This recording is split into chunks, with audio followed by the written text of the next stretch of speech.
अस्सलामुअलैकुम। हाँ जी मिठियाओं, की हाल ने? ठीक हो? मिठिया, तुहानू पता है जो साडे मुल्क दे विच हालात चल रहे ने, आए रोज़ महंगाई, तेल महंगा हो रहा, दीगर खुरदोनोश अशिया दी चीज़ां विच भी इजाफा हो रहा।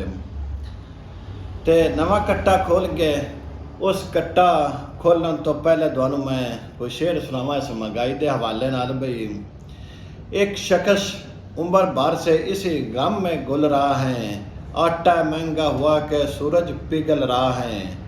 अजब अजाब में गुजरी है जिंदगी अपनी, इधर ज़मीर उधर पेट की लगी अपनी।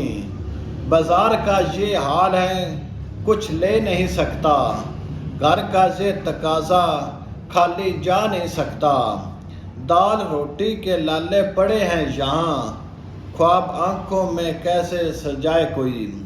हाँ जी मिठियाओं, नवा कट्टा खोल गया हुकूमत पंजाब ने खोल दिता है। तुहानू पता है बई सूरज की रोशनी ते टैक्स हुण जिहड़ा नवा टैक्स लाने जा रही है वो ये वे भी तुसी ज़ेरे ज़मीन पानी कढ़दे हो, नलका लवाओ, मोटर लवाओ, बोर कराओ, जरी मोटर लवाओ, जो मर्जी, उनके उत्ते भी ये हुकूमत पंजाब जी है ना वो टैक्स लाने जा रही है। साडा ये गुनाह है कि असी इस मुल्क के पैदा हो चुके हाँ और ज़ेरे ज़मीन जिहड़ा पानी असी कढ़ने उनके ते टैक्स, सूरज की रोशनी ते टैक्स, अन करीब असी जिहड़ा बोलने साह लेने इस ते भी टैक्स लग जाएगा।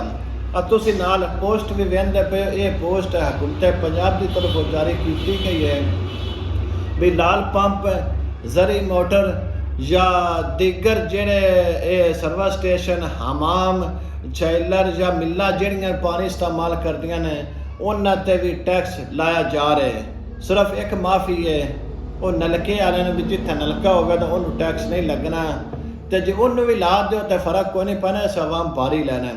तो ये हालात ने साडे मुल्क के हो रहे। हुण टैक्स न चलना है तो मुल्क नूं ना की आवाम नूं रिलीफ देना है।